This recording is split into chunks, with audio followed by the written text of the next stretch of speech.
behind the golden gates of Windsor, where every curtsy is measured and every word weighed, one woman dared to break the unbreakable rules. She wasn't a rebel or a revolutionary. She was simply a mother, whose love for her daughter burned brighter than her fear of the crown. What happened that autumn afternoon in 1977 would send shockwaves through the palace walls, challenge centuries of tradition, and reveal the human heart beating beneath the royal facade. A single royal guard witnessed it all, and what he saw would change how the world understood the woman who raised the people's princess. This is the untold story of Frances Spencer, the mother who refused to bow when her daughter's future hung in the balance.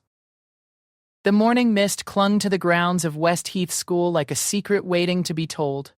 Frances Spencer sat in the back seat of her Rolls-Royce, her hands folded tightly in her lap, watching the familiar red brick buildings emerge through the fog. Her daughter Diana had been at this prestigious boarding school for 3 years now, and Frances had never missed a parent-teacher conference. But today felt different. Today carried the weight of conversations that had been whispered in drawing rooms and decisions that had been made without her knowledge. The car came to a gentle stop in the circular driveway, and Frances could see other parents making their way toward the main entrance.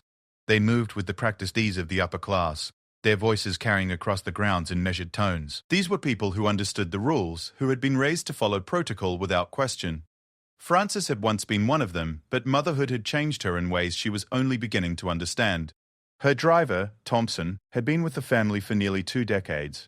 He opened her door with the same quiet efficiency he had shown every day since Diana was born. As Frances stepped onto the gravel, she noticed something unusual.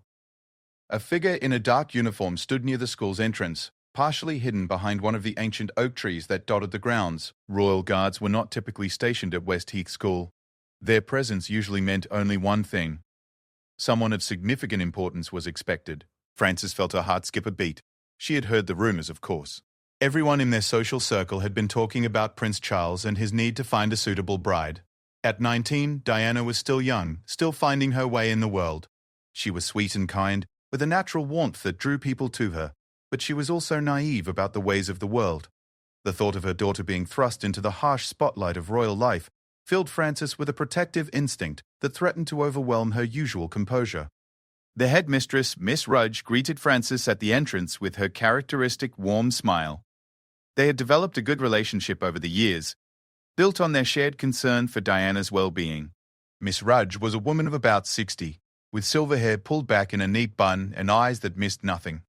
She had dedicated her life to educating young women, and she understood better than most the pressures they faced. As they walked through the corridors toward the meeting room, Frances noticed that the usual bustle of school life seemed subdued. Students moved quietly through the halls, their conversations hushed. The royal guard she had spotted outside was now positioned discreetly near the main staircase, his presence subtle but unmistakable. Frances realized that whatever was about to happen had been planned well in advance. The meeting room was located in the older part of the building, with tall windows that looked out onto the school gardens. Miss Rudge had arranged for tea to be served, and the familiar ritual of pouring and serving provided a momentary distraction from the tension that seemed to fill the air. As Frances settled into her chair, she noticed that Miss Rudge seemed unusually formal today, her movements careful and deliberate. "Mrs. Spencer," Miss Rudge began, her voice carrying a weight that immediately put Frances on alert. "I'm afraid we need to discuss some matters concerning Diana that go well beyond her academic progress." Frances set down her teacup and gave the headmistress her full attention. She had always prided herself on being a straightforward woman, but the careful way Miss Rudge was approaching this conversation suggested that whatever was about to be revealed would require all of her strength and wisdom. "There have been inquiries," Miss Rudge continued, choosing her words with obvious care. "Official inquiries about Diana's character, her suitability for certain roles that might be expected of her in the future."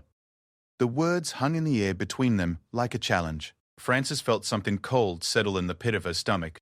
She had known this day might come, had sensed it in the way certain doors had begun to open for Diana, in the invitations that had started arriving from circles that had previously been beyond their reach. But knowing something might happen and facing its reality were entirely different experiences.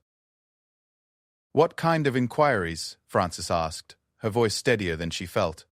Miss Rudge stood and moved to the window, looking out at the gardens where Diana had spent so many hours during her time at the school. The kind that suggests someone very important has taken notice of your daughter. The kind that come with expectations and obligations that could change her life forever. Frances joined Miss Rudge at the window. In the distance, she could see a group of students walking along one of the garden paths, their laughter carrying on the autumn breeze. They looked so young, so free from the burdens that seemed to weigh down the adult world. Diana should be among them, worrying about nothing more serious than her next exam or which dress to wear to the upcoming school dance. They want to know about her family background, of course, Miss Rudge continued. Her education, her interests, her character. But they're also asking about more personal matters. Her emotional stability, her ability to handle pressure, her understanding of duty and service. Frances felt a surge of protective anger. Diana is 19 years old. She should be thinking about university, about travel, about discovering who she wants to become. Not about duty and service to people who see her as nothing more than a potential asset. Miss Rudge turned to face Frances, her expression sympathetic but firm. I understand your concerns, Mrs. Vonadine. Spencer, truly I do. But we must also consider what's best for Diana. This opportunity, if it develops as some expect it might, could provide her with a platform to do tremendous good in the world. And it could also destroy her, Frances replied quietly. I've seen what that life does to people. The constant scrutiny, the impossible expectations, the way personal happiness becomes secondary to public duty. Is that really what we want for Diana? The two women stood in silence for a moment, each lost in their own thoughts. Outside, the autumn sun broke through the clouds, casting golden light across the school grounds. It should have been a beautiful moment. But Frances found herself thinking about cages, even beautiful ones. There's more, Miss Rudge said eventually. They've requested that Diana be prepared for certain social situations, additional etiquette training, lessons in protocol, guidance on how to conduct herself in official settings. They want these preparations to begin immediately. Frances felt something shift inside her, a resolve that had been building over the years of watching Diana grow from a shy little girl into a compassionate young woman. Her daughter's happiness and well-being had to come first, regardless of what others might expect or desire. And what does Diana want? Frances asked. Has anyone bothered to ask her what she wants for her future? Miss Rudge looked surprised by the question, as if it hadn't occurred to her that Diana's own desires might be relevant to the discussion. Mrs. Spencer, surely you understand that sometimes individuals must put aside personal preferences for the greater good. Diana has been raised to understand duty and service. Diana has been raised to be a kind, caring young woman who deserves the chance to choose her own path. Frances replied firmly. If certain people are interested in her, then they can court her properly, with honesty and respect. But I will not allow my daughter to be groomed and shaped to fit someone else's requirements without her full understanding and consent. The royal guard she had noticed earlier appeared briefly in the doorway, a reminder that this conversation was taking place under watchful eyes. Frances realized that every word she spoke here would likely be reported back to people whose power and influence far exceeded her own. But that knowledge only strengthened her resolve. If they wanted to evaluate Diana's family, then they could start by understanding that the Spencer family would not be intimidated or manipulated. Mrs. Spencer, Miss Rudge said carefully, I hope you'll consider the implications of your position. This is not the sort of opportunity that comes along often, and refusing it could have consequences that extend far beyond Diana's personal happiness. Frances moved away from the window and faced Miss Rudge directly. Miss Rudge, I've spent 19 years watching my daughter grow into a remarkable young woman. She has a generous heart, a quick mind, and a natural ability to connect with people from all walks of life. If someone wants to marry her, then they should value those qualities for themselves, not because she can be molded into whatever they need her to be. The headmistress began to speak, but Frances continued, her voice growing stronger with each word. I will not allow Diana to be treated like a prize to be won, or a problem to be solved. If this mysterious suitor is as worthy as his position suggests, then he can take the time to know Diana as she truly is, not as some carefully constructed version designed to meet royal specifications. Outside, the school bell chimed the hour, its clear notes echoing across the grounds. Frances realized that this moment, this conversation, marked a turning point not just for Diana, but for their entire family. The decisions made here today would ripple outward in ways she couldn't yet imagine, but she knew with absolute certainty that she would rather face uncertain consequences than betray her daughter's trust. I want to see Diana, Frances said firmly. I want to speak with her about what's being proposed, and I want her to understand that whatever choice she makes, she has my complete support. Miss Rudge hesitated, clearly uncomfortable with this deviation from whatever script had been prepared for this meeting. Mrs. Parman, Spencer, perhaps it would be better to discuss these matters more thoroughly before involving Diana directly. No, Frances replied, her voice carrying the authority of a mother who had made up her mind. Diana is an adult, and this is her life we're discussing. She deserves to know exactly what's being asked of her, and she deserves the chance to make her own informed decision. As Frances moved toward the door, she noticed the royal guard had positioned himself where he could observe their conversation without appearing to eavesdrop. Their eyes met for just a moment, and Frances saw something in his expression that surprised her, what looked like approval, or perhaps respect. It reminded her that behind all the titles and protocols were real people, some of whom might understand her position better than she had expected. The decision to break with protocol had been made, and Frances knew there would be no turning back. Whatever consequences followed, she would face them with the knowledge that she had put her daughter's well-being above all other considerations. As she walked through the corridors of Westheath School toward Diana's dormitory, Frances felt both terrified and liberated. She was about to challenge one of the most powerful institutions in the world, armed with nothing more than a mother's love and an unshakable belief that her daughter deserved better than to be treated as a convenient solution to someone else's problems. Diana was in her dormitory room when Frances found her, sitting cross-legged on her narrow bed, with textbooks spread around her like fallen leaves. At 19, she still had the quality that Frances remembered from her childhood, an ability to become completely absorbed in whatever held her interest. Today, it was a history essay about Victorian social reform, a subject that had captured Diana's imagination because it dealt with people trying to help others less fortunate than themselves. "Mummy!" Diana exclaimed, looking up with genuine surprise and delight. "I wasn't expecting you until this afternoon." Frances closed the door behind her and noticed Diana's roommate glance up from her own studies with curiosity before tactfully gathering her books and stepping out to give them privacy. Word travelled quickly in boarding schools, and Frances suspected that everyone at Westheath knew something unusual was happening today. "Diana, sweetheart," Frances said, settling beside her daughter on the bed. "We need to talk about some things that are quite important." Diana's expression grew serious, responding to the gravity in her mother's tone. She had always been perceptive, able to read the emotions of those around her with an accuracy that sometimes surprised the adults in her life. "Is everything all right? Is it about Daddy?" Frances shook her head. "No, darling, nothing like that. It's about you and some opportunities that may be coming your way."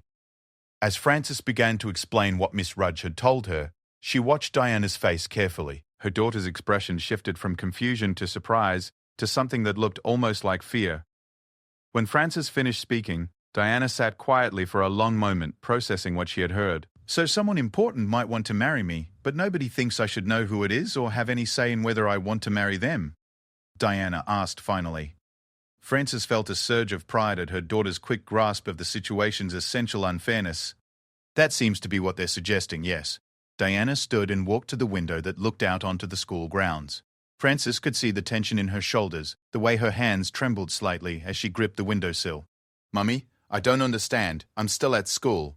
I haven't even decided what I want to study at university. How can anyone think I'm ready to get married, especially to someone I haven't even met?" "Because they're not really thinking about what you're ready for, darling," Frances said gently. "They're thinking about what they need, and they believe you might be able to provide it."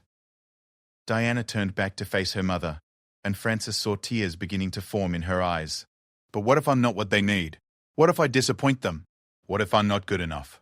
Frances stood and pulled her daughter into a fierce embrace. "Diana Spencer, you listen to me. You are kind, intelligent, compassionate, and beautiful, inside and out. If someone doesn't see that and value it exactly as it is, then they don't deserve you. Not even if they happen to be royal." The word royal hung between them like a revelation. Neither of them had spoken it directly until now, but they both understood what this conversation was really about. Frances felt Diana stiffen in her arms, the full weight of the situation finally settling on her young shoulders. "Royal?" Diana whispered. "Mummy, surely you don't mean—" "I mean exactly what you think I mean," Frances said firmly. "And I want you to understand that whatever pressure comes to bear on this family, whatever inducements or threats are made, the choice is yours to make. I will support whatever decision you make, but it must be your decision." Diana pulled back and looked directly into her mother's eyes. "What would you do, Mummy?" "If you were me?" Frances had been dreading this question because she knew how important her answer would be to Diana, who had always looked to her for guidance. "I would take time to think, darling. I would insist on meeting this person properly, on getting to know them as a human being rather than as a title. I would ask myself whether I could love them and whether they could truly love me. Not what I represent or what I could do for them, but me. And if the answer was no, then I would say no, regardless of the consequences. Diana sat back down on her bed, her movements slow and deliberate. Frances could see her daughter's mind working, processing not just the immediate situation, but all its implications for her future. Diana had always been a thoughtful young woman, but Frances had never seen her look so adult, so aware of the weight of the choices she faced. "There's something else, isn't there?" Diana asked suddenly. "Something you haven't told me yet." Frances hesitated. She had hoped to ease Diana into the full reality of what lay ahead, but her daughter's intuition made that impossible. "They want to begin preparing you immediately. Etiquette training, protocol lessons, guidance on public speaking and official duties. They want to mold you into their idea of a suitable royal bride before you've even met the man you might be expected to marry." Diana laughed, but there was no humor in the sound. "So they want to train me like a dog before they decide whether I'm worth keeping?" The crude comparison shocked Frances with its accuracy. "I'm afraid that's not far from the truth, darling." "And what did you tell them?" Frances took a deep breath. "I told them that you're an adult who deserves to know exactly what's being asked of her and to make her own informed choice about her future." Diana looked surprised. "You said no to them?" "I said no to the idea that you could be prepared and packaged like a product without your knowledge or consent. I told them that if someone wants to marry you, they can court you properly, with honesty and respect." For a moment, Diana looked almost frightened by her mother's boldness. Then something shifted in her expression, and Frances saw a spark of the determination that would later become one of Diana's most defining characteristics. "What will happen now?" Diana asked. "I don't know, sweetheart. I imagine there will be consequences for challenging their plans. But I couldn't live with myself if I allowed you to be manipulated and controlled without at least trying to protect you." Diana stood and began pacing around the small room, her movements restless and anxious. "Mummy, what if this really is my chance to do something important with my life? What if I could help people, make a real difference in the world? Wouldn't it be selfish to turn that down just because I'm frightened?" Frances felt her heart break a little at the generosity and selflessness in her daughter's words. Even faced with this enormous pressure, Diana's first thought was about how she might be able to help others. "Darling, there are many ways to make a difference in the world. You don't have to sacrifice your personal happiness to do good. But if I could help more people as a royal than I could as an ordinary person—" "You are not ordinary, Diana," Frances said firmly. "You never have been. And if someone truly values what you have to offer, they won't try to change you before they've even gotten to know you." Diana stopped pacing and looked directly at her mother. "What if I want to meet him? What if I want to see for myself what kind of person he is?" Frances felt a chill run down her spine. She had hoped Diana would reject the entire proposition outright, but she could see the curiosity and even excitement beginning to compete with fear in her daughter's expression. "Then you meet him as yourself, not as some carefully prepared version they think you'll find more acceptable." "But, Mummy, what if I embarrass myself?" "What if I don't know the right things to say or do? Then he'll see the real Diana Spencer, and he can decide whether that's what he wants. And more importantly, you'll be able to judge whether he's the sort of person who values authenticity or someone who prefers artificial perfection." They were interrupted by a soft knock at the door.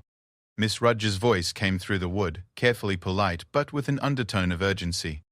"Mrs. Woodcraft." "Spencer?" "I'm afraid we need to continue our discussion." Frances and Diana exchanged glances.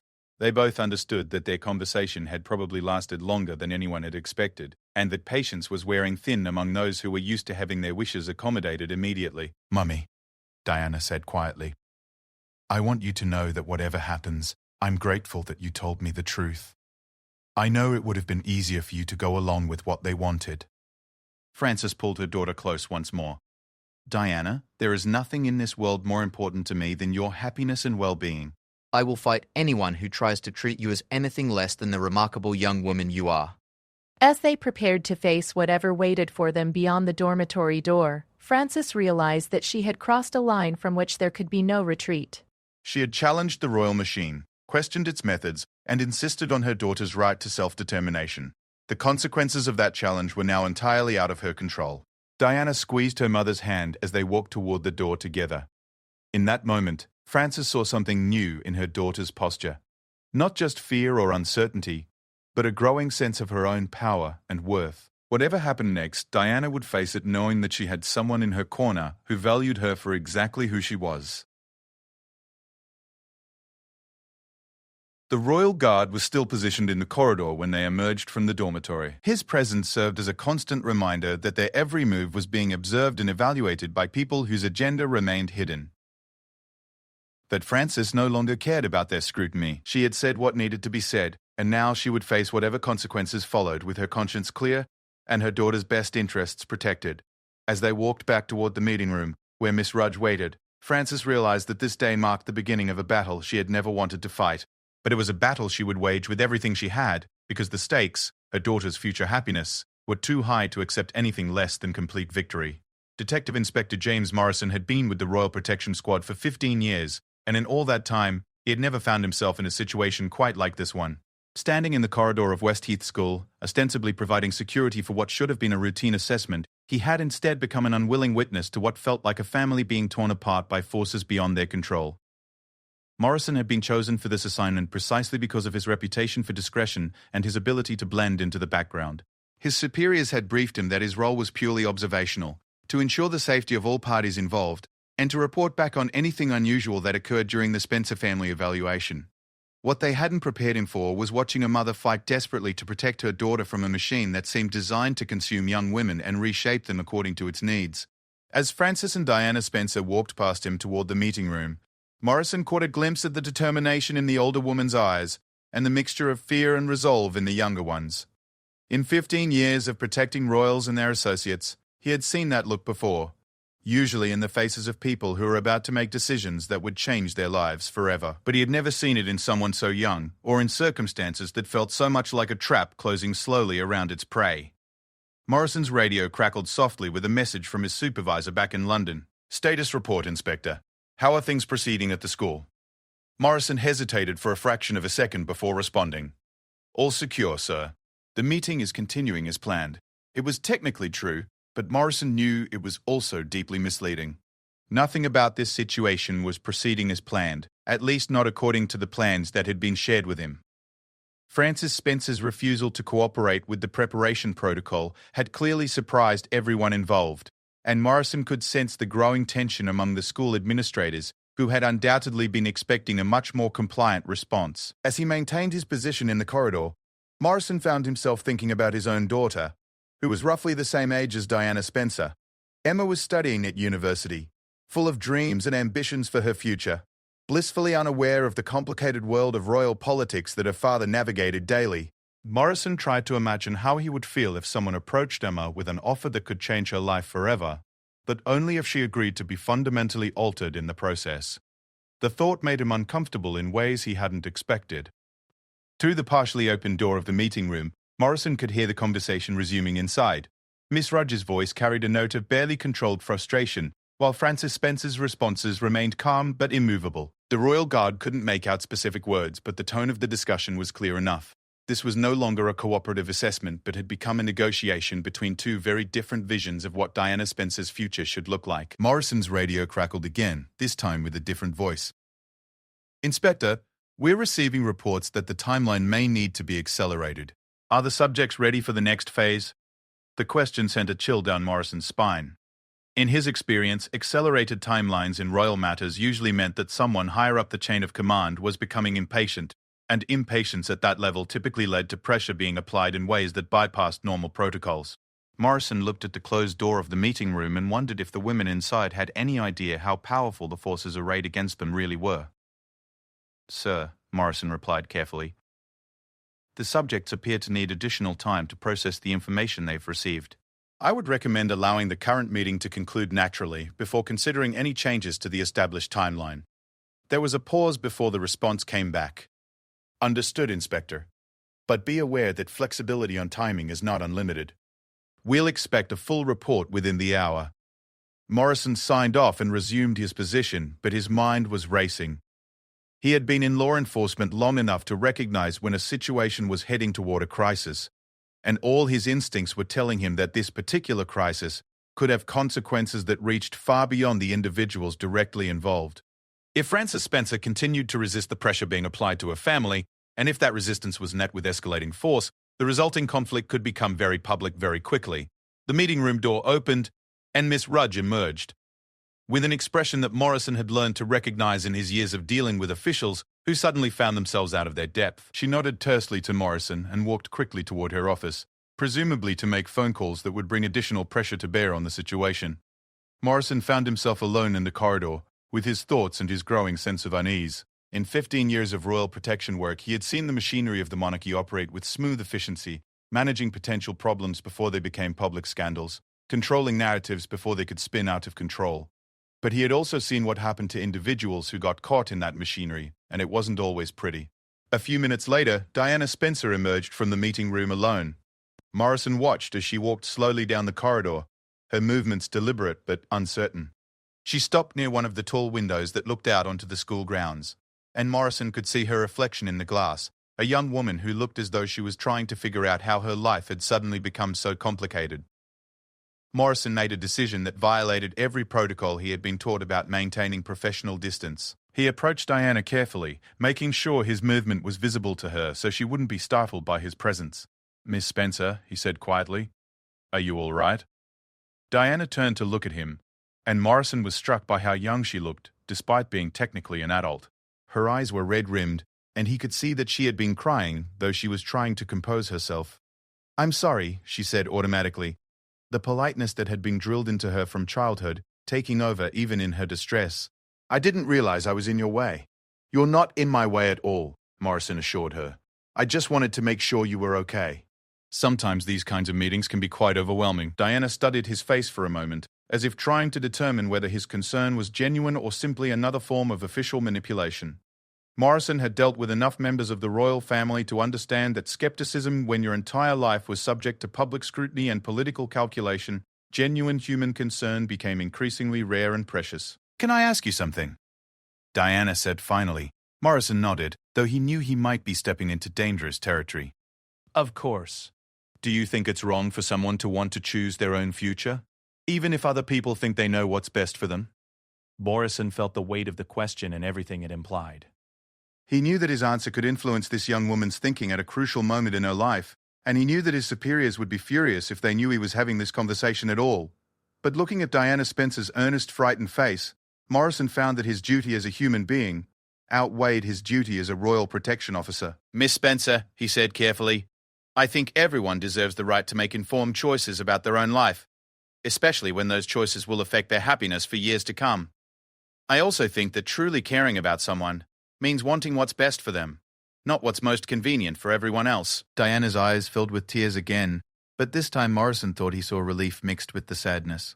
"Thank you," she said quietly. I needed to hear that from someone who wasn't trying to convince me of something. Morrison glanced around to make sure they weren't being observed, then stepped closer to Diana. "Miss Spencer, can I give you some advice that has nothing to do with my official duties here?" Diana nodded eagerly. "Don't let anyone rush you into making a decision this important. No matter how much pressure they apply, no matter what deadlines they set, you have the right to take the time you need to understand exactly what you're agreeing to. And if someone truly cares about your well-being, they'll respect that right." Before Diana could respond, Frances Spencer appeared in the corridor, looking around anxiously until she spotted her daughter. Morrison could see the relief in the older woman's face when she found Diana safe and apparently unharmed. "Diana, there you are," Frances said, approaching them with obvious concern. "I was worried when I came out and didn't see you."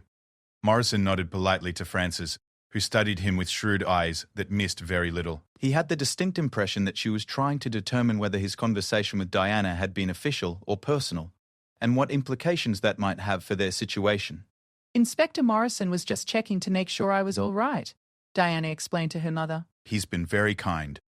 Frances extended her hand to Morrison, who shook it formally. "Inspector, I appreciate your concern for my daughter's well-being. It's reassuring to know that not everyone involved in this situation sees her merely as a means to an end." Morrison understood that Frances Spencer was testing him, trying to determine whether he was an ally or simply another agent of the forces pressuring her family. "Mrs. Spencer, my primary concern is always the safety and well-being of all parties involved in any situation I'm assigned to monitor. That includes ensuring that people have the information and support they need to make good decisions." Frances nodded slowly, and Morrison could see that she understood the subtext of his carefully chosen words. He was telling her, as clearly as he dared, that he believed her family deserved protection, not just from physical harm, but from manipulation and coercion. Morrison's radio crackled with another message from London, reminding him that his time for unofficial conversations was running out. He looked at Frances and Diana Spencer, these two women who had suddenly found themselves at the center of a storm they hadn't asked for, and made another decision that violated his training. "Mrs. Spencer," he said quietly, "you should know that there are people in positions of authority who are growing impatient with the current pace of developments. I can't say more than that, but I think it's important for you to understand that the pressure you're feeling is likely to increase in the coming days." Frances's face went pale, but her voice remained steady. "Thank you for telling us that, Inspector. We'll be prepared." Morrison nodded and began to walk away, but Diana's voice stopped him. "Inspector Morrison," she called softly, "what would you tell your own daughter if she were in my situation?" Morrison turned back to face her, knowing that his answer would probably be reported to his superiors and could well end his career in royal protection. But looking at Diana Spencer's trusting face, he found that he didn't care about the consequences. "I would tell her that she has value and worth that exist completely independent of what she can do for other people," Morrison said firmly.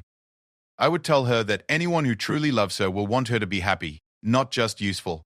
And I would tell her that no opportunity, no matter how prestigious it might seem, is worth sacrificing her sense of herself and her own autonomy." With that, Morrison walked away, leaving Frances and Diana Spencer to contemplate his words and their implications. As he resumed his official position, Morrison realized that he had probably just ended his career in royal protection, but he found that prospect less troubling than the alternative of remaining silent while he watched a young woman's freedom being systematically dismantled. The call came at 6:30 that evening, just as Frances and Diana were sitting down to dinner in the school's guest dining room. Miss Rudge appeared at their table with an expression that managed to combine apology with barely concealed anxiety, carrying a telephone receiver with a long cord that she had obviously stretched from her office. "Mrs. Spencer," Miss Rudge said in a voice that carried across the nearly empty dining room, "there's a call for you. I'm afraid it's quite urgent." Frances took the receiver, noticing how Miss Rudge lingered nearby, clearly hoping to overhear at least one side of what promised to be a significant conversation. Diana set down her fork and watched her mother's face carefully, reading the subtle changes in expression that indicated the importance and tone of what was being discussed. "Mrs. Spencer," came a crisp male voice that Frances didn't recognize. "This is Sir Geoffrey Hartwell, Private Secretary to His Royal Highness, the Prince of Wales. I believe you know why I'm calling." Frances felt her stomach drop, but she kept her voice steady. "I assume this concerns the conversation I had with Miss Rudge this afternoon." "Indeed it does." "Mrs. Bencray." "Spencer, I want to be very clear about the situation in which your family now finds itself. His Royal Highness has expressed particular interest in your daughter, and that interest represents an opportunity of extraordinary magnitude. However, your apparent resistance to the necessary preparatory measures has created complications that must be resolved immediately." Frances glanced at Diana, who was watching her with growing alarm. "Sir Geoffrey, I haven't expressed resistance to anything except the idea that my daughter should be prepared for marriage to someone she has never met, without her knowledge or consent. Mrs. Spencer, I think you may be misunderstanding the nature of this situation. When the heir to the throne expresses interest in a young woman, certain protocols must be followed. These protocols exist to protect both parties and to ensure that any potential union serves the best interests of the Crown and the Commonwealth." "And what about serving the best interests of my daughter?" Frances asked, her voice growing stronger despite the intimidating nature of the conversation. There was a pause on the other end of the line, and Frances could imagine Sir Geoffrey consulting with others before responding. When he spoke again, his tone had become noticeably colder. "Mrs. Spencer, I'm going to speak very plainly. Your daughter has come to the attention of people whose wishes are not generally subject to negotiation. The question is not whether Lady Diana will be prepared for her potential role, but whether that preparation will be conducted with your cooperation or without it." Frances felt a surge of anger that threatened to overwhelm her diplomatic instincts. "Are you threatening my family, Sir Geoffrey?"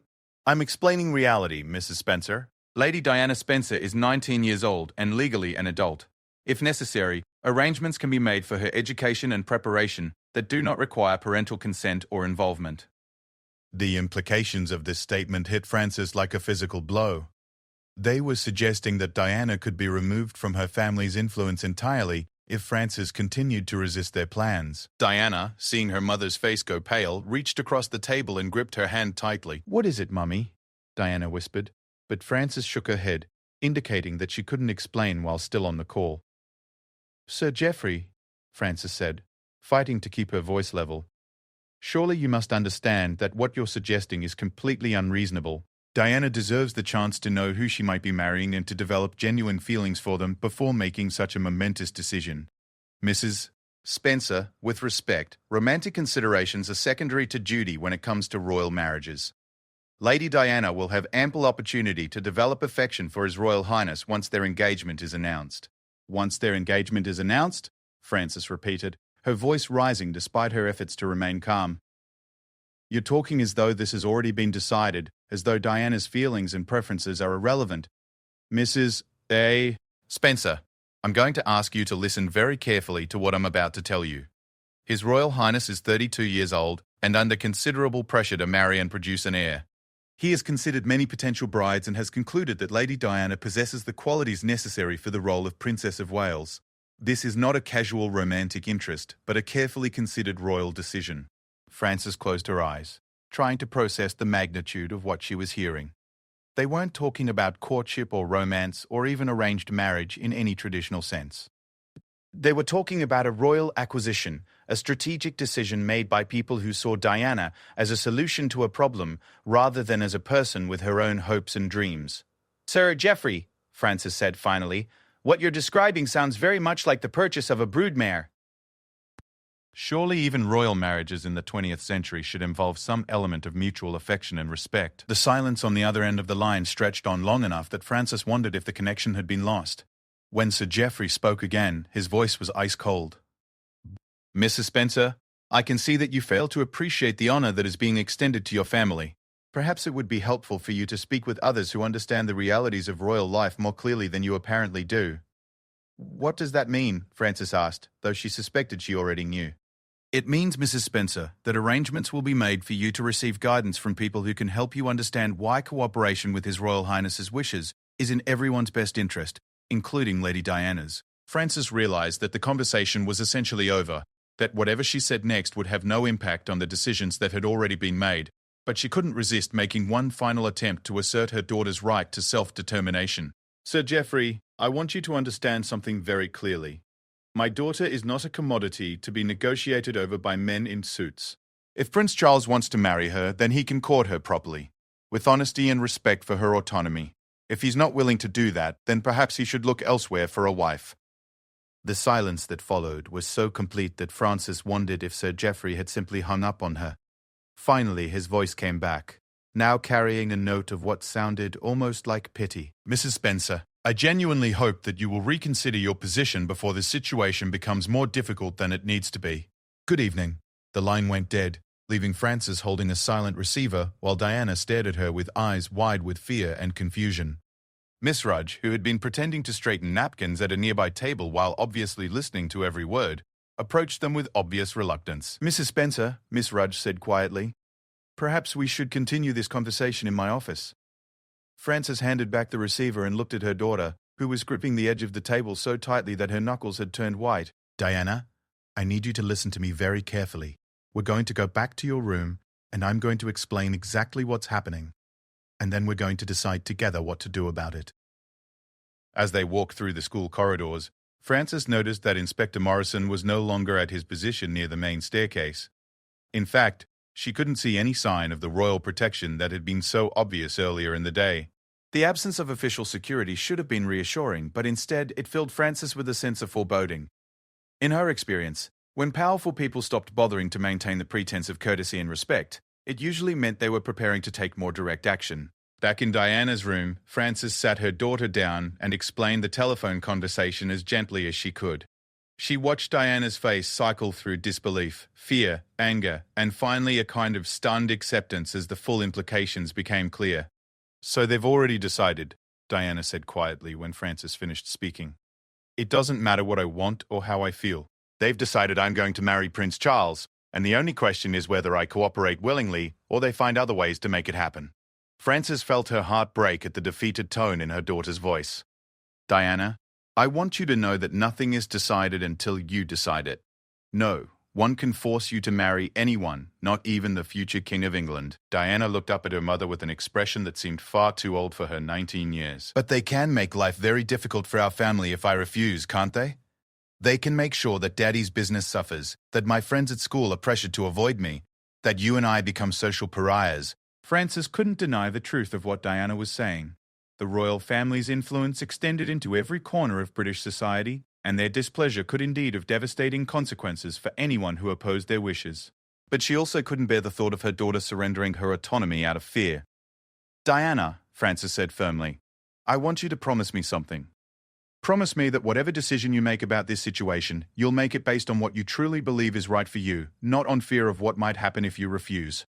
I can't protect you from all the consequences of standing up for yourself, but I can promise you that you won't face those consequences alone." Diana was quiet for a long moment, staring out the window at the school grounds where she had spent some of the happiest years of her life. When she finally spoke, her voice was stronger than Francis had expected. "Mummy, I want to meet him. Not as part of some official preparation process, but as myself. I want to look Prince Charles in the eye and see for myself what kind of man he is. If he truly wants to marry me, then he can explain why himself, not through intermediaries and protocol officers." Frances felt a surge of pride at her daughter's courage, even as she worried about the risks of such a direct approach. "Diana, are you sure? Once you meet him, once this becomes real rather than theoretical, it will be much harder to walk away." "I know," Diana said, "but I can't spend the rest of my life wondering what might have happened if I'd been brave enough to find out who he really is. And if he turns out to be someone who sees me as nothing more than a suitable breeding candidate, then at least I'll know that for certain." Frances nodded, understanding that her daughter had reached a decision that reflected both courage and wisdom. "Then we'll find a way for you to meet him properly and honestly. And whatever happens after that, we'll face it together." As mother and daughter sat together in the gathering dusk, both of them understood that they had crossed a point of no return. The battle lines had been drawn, the stakes had been made clear, and the consequences of their choices would ripple outward in ways they couldn't yet imagine. But they also understood that some things were worth fighting for, and a young woman's right to choose her own future was definitely one of them. Inspector Morrison stood outside the headmistress's office at West Heath School, his career with the Royal Protection Squad officially over as of 20 minutes ago. The phone call from his supervisor had been brief and unequivocal. His services were no longer required, effective immediately, and his security clearance was being revoked pending a full review of his conduct during the Spencer assessment. Morrison had been expecting this outcome since his conversation with Diana Spencer the previous afternoon, but the finality of it still came as a shock. What his former colleagues didn't know was that Morrison had spent the intervening hours making copies of every document related to the Spencer assessment that had passed through his hands. He had photographed correspondence, recorded conversations, and compiled a comprehensive record of everything he had witnessed during his assignment at the school. Morrison had been in law enforcement long enough to understand the value of documentation, and his instincts had told him that this situation was heading towards something that would require accountability from everyone involved. Miss Rudge opened her office door before Morrison could knock, clearly having been watching for his arrival. Her usually composed demeanor showed signs of strain, and Morrison could see that she hadn't slept much the previous night. "Inspector Morrison," she said quietly, "I wasn't certain you would come, given the circumstances." "I gave my word, Miss Rudge," Morrison replied. "Besides, I think Mrs. Spencer and Diana deserve to hear what I have to tell them before I disappear entirely from this situation." Miss Rudge nodded and led him into her office, where Francis and Diana Spencer were waiting. Morrison could see immediately that the strain of the past 24 hours had taken its toll on both women. Francis looked as though she had aged years in a single day, while Diana appeared fragile in a way that reminded Morrison uncomfortably of broken glass, still beautiful, but one wrong touch away from shattering completely. "Inspector Morrison," Francis said, rising to shake his hand, "Miss Rudge told us that you requested this meeting." "I hope you're not here to try to convince us to reconsider our position." "Quite the opposite, Mrs. Bigg." "Spencer," Morrison replied, "I'm here to give you information that I think you need to have before you make any final decisions about Diana's future." Morrison reached into his briefcase and withdrew a manila folder containing copies of the documents he had assembled. "What I'm about to share with you could have serious consequences for me personally, but I believe you have the right to know exactly what's been planned for your family. Francis and Diana exchanged glances before Francis nodded for Morrison to continue. The assessment of Diana began 6 months ago, Morrison said, opening the folder. It wasn't triggered by any recent meeting or introduction. The palace has been quietly evaluating potential brides for Prince Charles for over 2 years, and Diana has been on that list since she turned 18.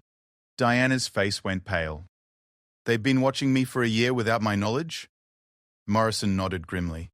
School records, social activities, family background, even psychological assessments based on observations by people who interacted with you regularly. They know everything about your personality, your interests, your vulnerabilities. Francis felt sick. What kind of assessments? Morrison consulted his notes. They were particularly interested in what they termed Diana's malleability, her tendency to defer to authority figures, and her desire to please people. They viewed these as positive traits for a future royal bride. They wanted someone they could control, Diana said quietly, and Morrison could hear the hurt and anger building in her voice. I'm afraid that appears to be accurate, Morrison confirmed. The evaluation also noted your natural empathy and your ability to connect with people from different social backgrounds. They saw these as valuable public relations assets. Francis stood and walked to the window, trying to process the magnitude of what they were hearing. So this was never about Charles developing feelings for Diana. It was about identifying a suitable candidate for a role they needed to fill. Mrs. Guard.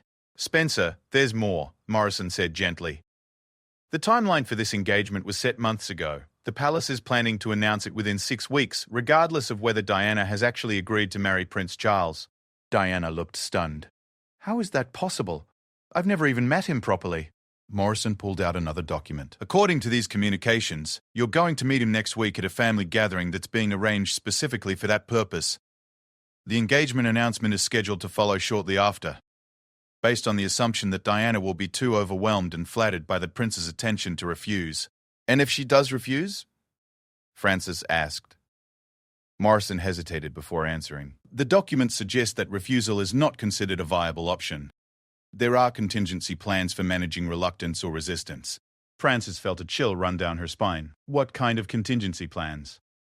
Social isolation, economic pressure on your family, and if necessary, public suggestions that Diana has had some sort of nervous breakdown that makes her unsuitable for normal relationships. The goal would be to make marriage to Prince Charles seem like our only viable option for a decent life. The room fell silent as the full implications of what Morrison had revealed sank in. Diana sat staring at her hands while Francis struggled with a rage so intense that she had to grip the windowsill to keep her balance. There's one more thing, Morrison said quietly.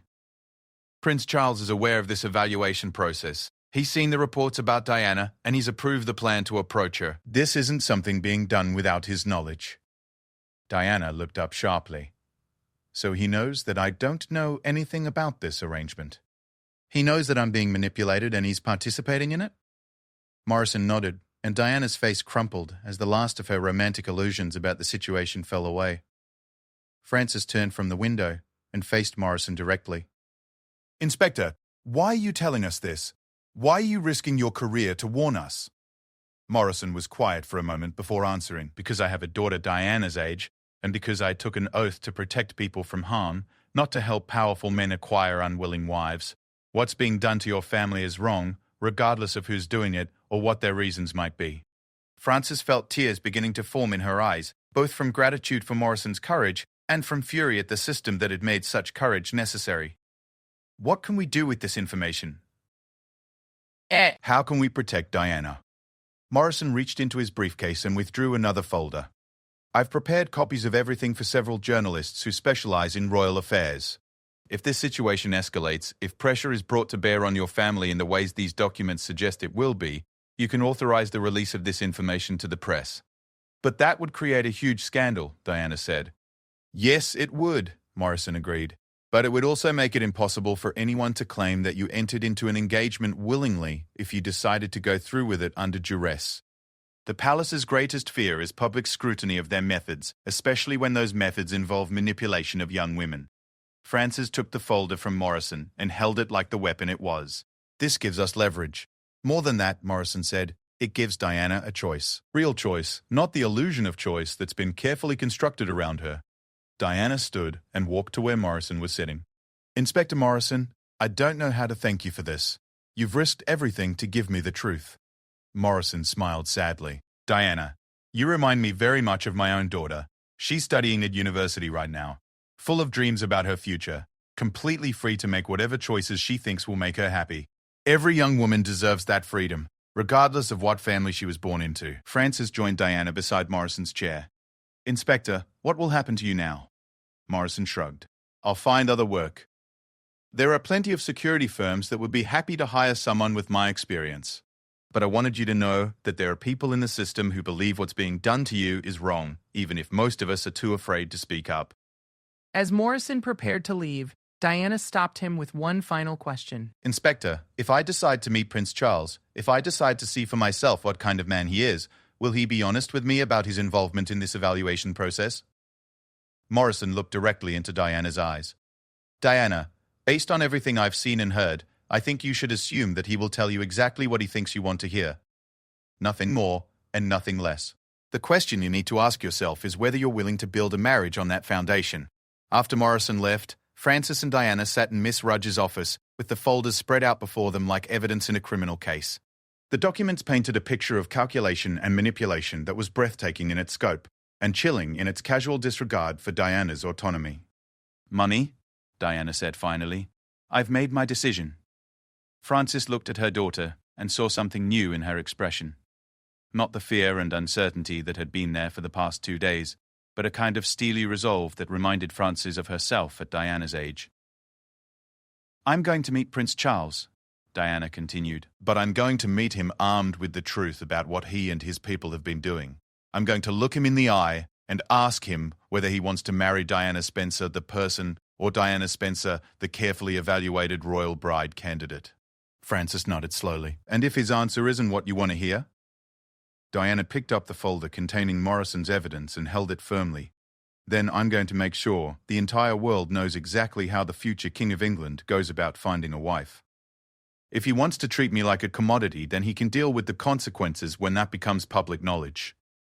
Frances felt a surge of pride so intense that it brought tears to her eyes. Her daughter had been tested by forces that would have broken many people, and she had emerged stronger and more determined than ever.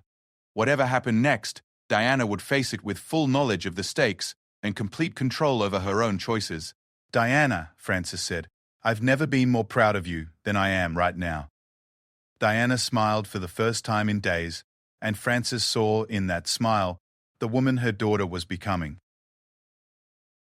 Someone who refused to be intimidated, manipulated, or controlled by anyone, regardless of their power or position. The girl who had been afraid and confused just days earlier was gone, replaced by a young woman who understood exactly what she was worth and who was prepared to fight for her right to determine her own future.